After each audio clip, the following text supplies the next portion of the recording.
बहुत समय पहले की बात है। एक छोटे से गांव में दो भाई रहते थे, जगत और नंद किशोर। उनके माता पिता का अचानक निधन हो गया, जिससे परिवार की संपत्ति का बंटवारा हो गया। जगत एक ईमानदार और मेहनती किसान था। वह दिन रात अपनी जमीन पर मेहनत करता और अपने परिश्रम से खुश रहता। दूसरी ओर नंद किशोर लालची और चतुर था। वह हमेशा किसी न किसी तरह जगत को ठगने की योजना बनाता रहता।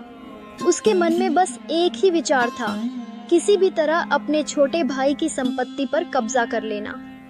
एक दिन नंद किशोर ने सोचा कि यही सही मौका है अपने भाई को अपने जाल में फंसाने का। उसने जगत को अपने घर बुलाने की योजना बनाई। जगत, जो अपने बड़े भाई से प्रेम करता था, खुशी खुशी उसके घर पहुंच गया। बड़े भैया, आपने मुझे बुलाया? हाँ जगत, तुम्हारी जमीन तो बहुत उपजाऊ है। अगर तुम मुझसे कर्ज लेकर उसमें फसल उगाओ तो और ज्यादा फायदा होगा। आपका बहुत बहुत धन्यवाद भैया, लेकिन मैं इतने में ही खुश हूँ। जो भगवान देता है उसी में संतुष्ट रहता हूँ। अरे जगत, मैं तेरे भले के लिए ही कह रहा हूँ। देख, अगर तू मेरी बात मानेगा तो तेरी जमीन से दुगनी उपज होगी, फिर तेरा जीवन भी और अच्छा हो जाएगा। भैया, मेहनत और ईमानदारी से जो मिलता है वही सबसे अच्छा होता है। मैं किसी तरह की चालाकी में नहीं पड़ना चाहता। इसे सीधी तरह नहीं समझा सकता, अब कोई और तरीका अपनाना पड़ेगा। सुन गहना, मैं किसी भी हाल में जगत की जमीन छीन कर ही रहूंगा। वो अकेला क्यों सारी उपजाऊ जमीन का मालिक बना बैठा है? आप ये क्या कह रहे हैं? किसी की जमीन हड़पना पाप है। हमें अपने हिस्से में जो मिला है उसी में संतोष करना चाहिए। तुम क्या जानो जगत की जमीन कितनी उपजाऊ है। वहां मेरी जमीन से दुगनी फसल होती है। अगर वो जमीन मेरे पास आ जाए तो हमारा जीवन भी संवर जाएगा। मैं इतनी मेहनत करता हूँ, लेकिन मेरी जमीन उतनी उपज नहीं देती।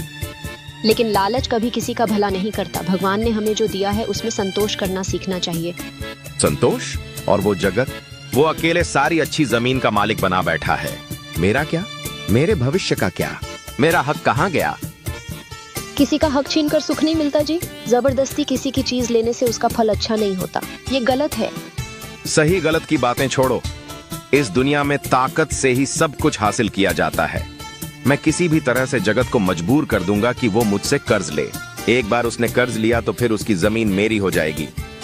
पर ये तो धोखा हुआ। इसका अंजाम अच्छा नहीं होगा। अगर तुम्हारी ये चालाकी पकड़ी गई तो जगत कभी तुम्हें माफ नहीं करेगा, और भगवान भी ऐसे पाप को नहीं माफ करता। दुनिया में कोई पाप पुण्य नहीं होता, बस ताकत होती है। कमजोर लोग नैतिकता की बातें करते हैं और ताकतवर लोग अपना हक छीन कर ले लेते हैं। अब देखना, वो जमीन मेरी होकर ही रहेगी। माला, एक बात सोच रहा हूँ। मुझे 5 महीने के लिए शहर जाना पड़ेगा, लेकिन मेरे जाने के बाद खेतों का क्या होगा? अगर ठीक से देखभाल न हुई तो फसल खराब हो सकती है। हाँ, ये तो सच कह रहे हो। खेतों की देखभाल बहुत जरूरी है, नहीं तो सारी मेहनत बेकार चली जाएगी। लेकिन फिर ऐसा कौन है जिस पर भरोसा किया जा सके? गांव में कई लोग हैं, लेकिन खेतों की देखभाल करने वाला किसी भरोसेमंद को ही बनाना होगा। अगर कोई बेईमान निकला तो मेरी मेहनत पर पानी फिर जाएगा। मेरे मन में एक बात आ रही है, क्यों ना हम खेतों की जिम्मेदारी नंदकिशोर भैया को सौंप दें। नंदकिशोर भैया, क्या ये ठीक रहेगा?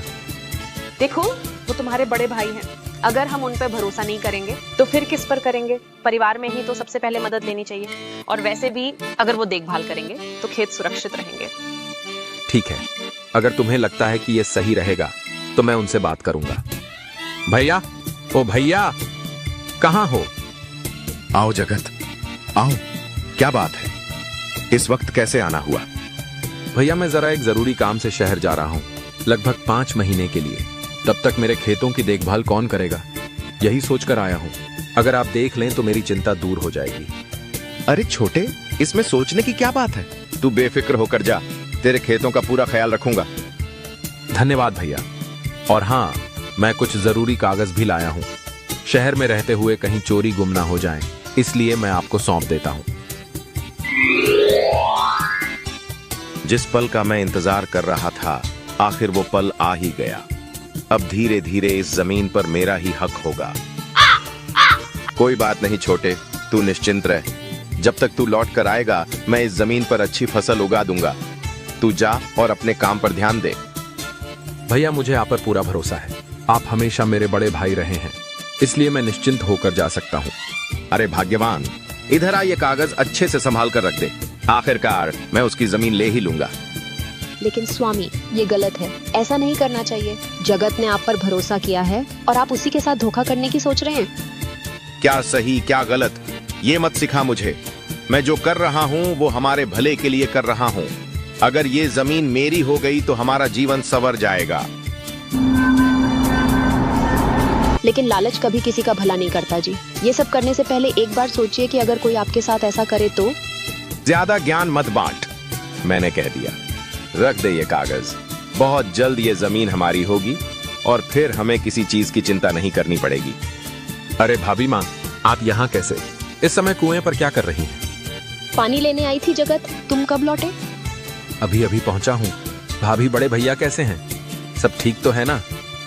ठीक है, लेकिन सुनो, तुम्हारी जमीन के जो कागज तुमने उन्हें दिए थे वो अलमारी के अंदर एक पेटी में रखे हैं। हो सकता है कि तुम्हारे भैया तुम्हें वो कागज देने से इनकार कर दें। नहीं भाभी माँ, भैया ऐसा नहीं करेंगे। वो मेरे बड़े भाई हैं, उन्होंने मेरी जमीन की देखभाल की है। मैं उन पर पूरा भरोसा करता हूँ। तुम उनके इरादों को नहीं जानते। मैं तुम्हें इसलिए बता रही हूँ ताकि तुम पहले से सतर्क रहो। ठीक है, तब मैं खुद ही उनसे कागज मांग लूंगा। लेकिन सुनो, तुम उन्हें ये मत बताना कि मैंने तुम्हें बताया है कि कागज अलमारी के अंदर पेटी में रखे हैं, नहीं तो मेरी खैर नहीं। ठीक है भाभी माँ, मैं समझ गया। मैं किसी को कुछ नहीं बताऊंगा। भैया, ओ भैया, कहाँ हो? अरे छोटे, तू आ गया? हाँ भैया, मैं आ गया। सारा काम निपटा कर आया हूँ। अब लाओ, मुझे मेरी जमीन के कागज दे दो। अरे छोटे, वो कागज वो तो नहीं मिल रहे हैं। क्या मतलब भैया? कागज कहाँ गए? 3 महीने पहले मेरे घर से तेरे कागज चोरी हो गए थे। क्या? ऐसा मत कहो भैया। मैं झूठ नहीं बोल रहा छोटे। भला मैं अपने छोटे भाई से झूठ बोलकर पाप थोड़ी कमाऊंगा। लेकिन भैया, आप तो झूठ ही बोल रहे हैं। अरे मुझ पर झूठा इल्जाम मत लगा। मैं इल्जाम नहीं लगा रहा। आपने वो कागज अलमारी के अंदर एक पेटी में रखे हैं। तू इतने यकीन के साथ कैसे कह सकता है? क्योंकि मैं अंतर्यामी हूँ, मन की आंखों से सब देख सकता हूँ। मैं कहीं भी बैठकर देख सकता हूँ। ठीक है, ले दे रहा हूँ। तुझे तो मैं किसी दिन देख लूंगा। सुनो सुनो, राजकुमारी का अनमोल कंगन चोरी हो गया है। जो भी इस कीमती कंगन को खोज कर लाएगा उसे राजा की ओर से बहुत बड़ा इनाम दिया जाएगा। इनाम में मिलेगा 10 बीघा उपजाऊ जमीन और एक शानदार महल जैसा घर। साथ ही सोने चांदी से भरी भारी थैली भी दी जाएगी। जो भी राजकुमारी का कंगन खोज कर लाएगा उसे राजा द्वारा निश्चित रूप से इनाम दिया जाएगा। चलो, मिल गया मौका जगत को फंसाने का। महाराज, मेरे छोटे भाई जगत के पास दिव्य दृष्टि की शक्ति है। वह जो चाहे उसे देख सकता है। अगर ऐसा है तो उसे दरबार में बुलाया जाए। जगत, सुना है कि तुम्हारे पास दिव्य दृष्टि है। तुम जो चाहे वह खोज सकते हो। लगता है भाई ने मुझे फंसाने की नई चाल चली है। जी महाराज। तो फिर राजकुमारी का वह कीमती कंगन भी खोज कर बताओ। राजकुमारी ना तो कुछ खा रही है ना ही कुछ पी रही है। उसे अपना कंगन बहुत प्रिय था। अगर तुम कंगन का पता लगा लो तो तुम्हें बहुत बड़ा इनाम मिलेगा। महाराज, इनाम के बारे में तो सुना ही है, लेकिन अगर तुम कंगन का पता नहीं लगा पाए तो तुम्हें मृत्यु दंड दिया जाएगा। अब तू फंस गया जगत। बड़े भाई से ज्यादा होशियारी दिखा रहा था। अब भुगत। देखता हूं अपनी दिव्य दृष्टि से कैसे बचता है। बड़े भैया, मैं आपका चेहरा देखते ही समझ गया था कि आपको बहुत मजा आ रहा है। लेकिन अब देखना मैं क्या करता हूं। महाराज, मैं कंगन को खोज सकता हूं, लेकिन इसके लिए मुझे गांव के बाहर जंगल के पास एक तंबू लगाना होगा। ठीक है, ऐसा ही होगा। सुनो सुनो सुनो, कोई भी व्यक्ति आज रात अपने घर से बाहर नहीं निकलेगा, क्योंकि हमारे यहाँ दिव्य दृष्टि वाले बाबा जगत आए हैं। वे अपनी दिव्य दृष्टि से उस चोर को देखेंगे और बताएंगे कि वह कौन है। इसलिए कोई भी अपने घर से बाहर न निकले। राजमहल में सभी तैयारियां पूरी कर दी जाती हैं। राजा के कहे अनुसार पूरे नगर में सख्ती बढ़ती जा रही है। जगत तय जगह पर ध्यान मग्न होकर बैठ जाता है।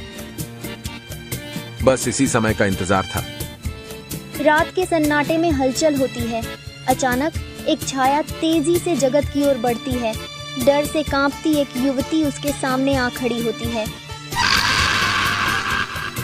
जगत भैया, मैं मीना हूँ, राजकुमारी की एक मामूली सी दासी। मैं आपको सच बताने आई हूँ। मैं अपनी गलती जल्दी से स्वीकार कर रही हूँ। नहीं तो मेरी खैर नहीं जगत भैया, मेरी जान सिर्फ आप बचा सकते हैं। कृपया करके मेरी गलती की सजा मुझे मत दिलवाइए। महाराज को मत बताइएगा। अरे बहन, इतनी डरी हुई क्यों हो? बताओ क्या हुआ?